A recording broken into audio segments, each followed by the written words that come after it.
Hai, Assalamualaikum. Selamat pagi.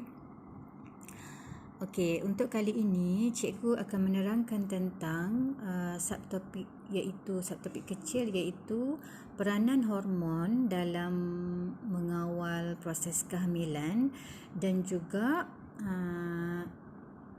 berlakunya keadaan yang menyebabkan berlakunya keguguran. Baik, kita akan fokus kepada struktur ini.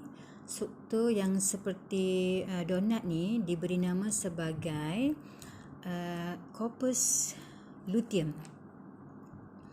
Baiklah pelajar-pelajar semua, struktur yang diberi nama sebagai corpus luteum ini dihasilkan selepas proses ovulasi berlaku dan juga kerana perembesan hormon LH yang merangsang pembentukan follicle graft membentuk struktur ini iaitu corpus luteum.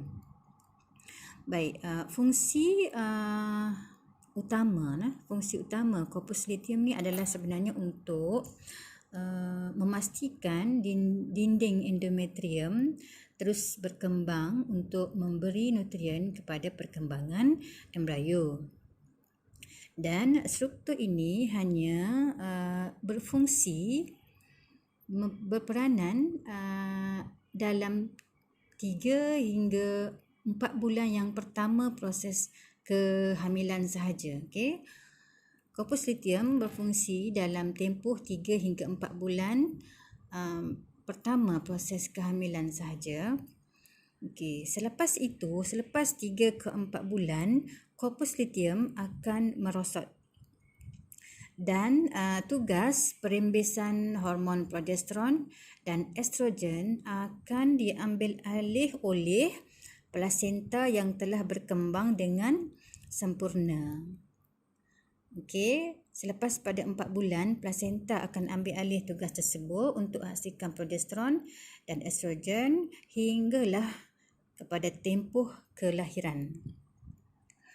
Baik, okey, sekarang kita akan tengok pula secara spesifik fungsi progesteron.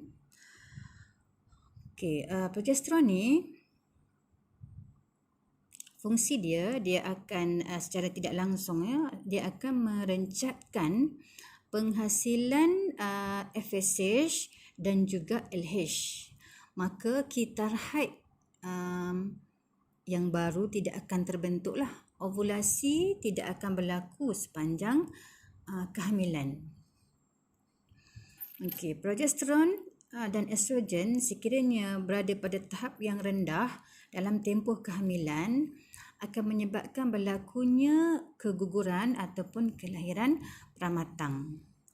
Okey, cikgu akan terangkan tentang fungsi estrogen secara spesifik dalam proses kehamilan, iaitu apabila estrogen berada pada aras yang tinggi,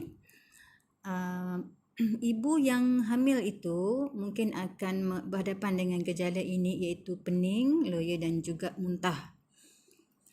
Okey, yang kedua, pada ibu hamil tersebut akan berlaku proses ini merangsang kelenjar susu untuk rembesan susu untuk bayi yang akan lahir. Okey, yang ketiga, dalam tempoh kehamilan akhir dalam tempoh kehamilan yang akhir, kelenjar pituitary iaitu bahagian posterior akan merembeskan satu hormon yang diberi nama sebagai oksitosin. Okey, oksitosin ini, perembesan oksitosin akan dikesan oleh uterus iaitu akan merangsang pengecutan otot uterus supaya berlakunya proses kehamilan. Okay, ini fasa akhir kehamilan pelajar-pelajar.